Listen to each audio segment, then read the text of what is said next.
Today, we're going to dive into a story about how a single idea from one student completely transformed a depressing, trash-filled lot into the real heart of a school community. It's a fantastic story about vision, about resilience, and really about the power of just starting something, even when you have no idea what you're doing. So just picture this. On one side, you've got the before, this gray, cracked, totally forgotten space. Yeah, not exactly where you'd want to hang out. But then, look at the after. That was the vision. A green, thriving garden that's not just pretty, but actually productive. So the big question is, how do you get from point A to point B? I mean, how does a place that just brings everybody down become a place that brings them all together? Well, that's the story we're going to unpack today. Okay, so our story kicks off with just one person, a new student. Her name was Zaina, and she showed up at her new school and saw everything with a completely fresh set of eyes. When Zaina got there, this is what she saw. And it wasn't just, neglected. It was actively awful. Trash everywhere. A couple of old benches. One of her friends even said the place was just plain depressing. But here's the thing. Where everyone else saw an eyesore, Zaina saw potential. She imagined a living space, a garden where they could grow food for their own cafeteria and, just as important, a beautiful spot where students could just sit and eat lunch together. A vision is just a daydream if you don't have a plan. And this is where Zaina showed everyone she was more than just a dreamer. She decided she was going to take this idea and make it happen. And she was so smart about it. She didn't just grab a shovel and hope for the best.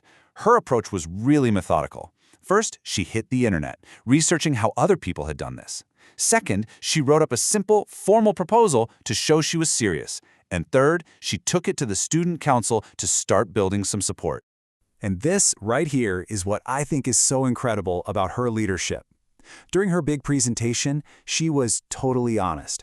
She stood up and admitted she didn't actually know how to grow anything. She wasn't trying to be an expert. She was just the visionary, and she was ready to learn right alongside her team. But, as anyone who's ever tried to build something knows, a great idea is just the starting line. The real world, it always pushes back. And the hurdles were huge. I mean, first off, they had no money for basics like seeds and tools.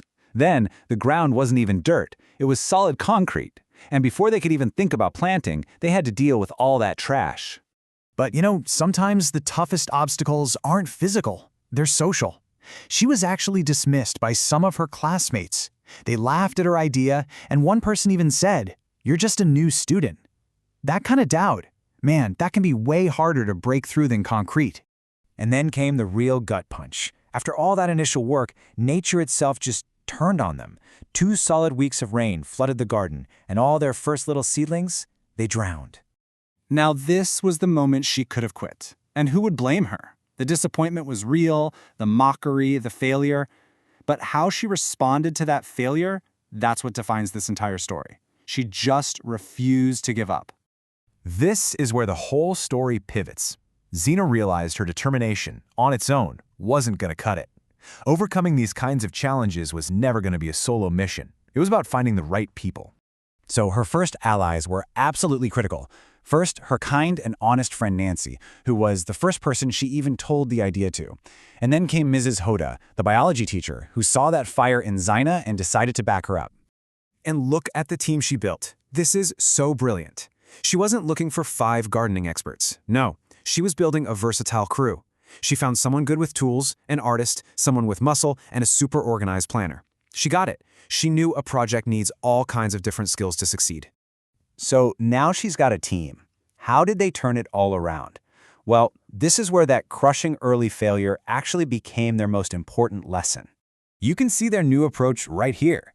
They basically turned failure into a process. They didn't just replant everything and cross their fingers. No, they stopped, they researched plants that would actually work for their climate, and then they innovated, building a whole new system to handle the water. This quote is really the heart of their whole success. That failure wasn't the end of the project, it was the real beginning of their education. It taught them exactly what they needed to know to actually get it right. And to solve that money problem, they started looking beyond the school walls. The team reached out to the local community, asking for donations, and basically turned their little school project into a whole neighborhood effort. And all that hard work, it really started to pay off. The garden, now nourished with new knowledge and community support, began to thrive. But The real growth was happening within the team. They weren't just growing plants anymore. They were growing confidence. And this brings us right back to the beginning. Zaina's initial vision? It wasn't just an idea anymore. It was real. Students were actually sitting outside eating their lunch among the very flowers and vegetables they had all helped to grow. So, when you boil it all down, the School Garden Project is this powerful case study. It's a reminder that a great idea is really only the seed. To actually grow, it needs time, a ton of hard work, and a community of people to help it along. And that leaves us with one final thought. Zaina saw all this potential in a forgotten, trash-filled space that everybody else just ignored. So the question for all of us is pretty simple. What's the empty playground in your world that's just waiting for a new idea?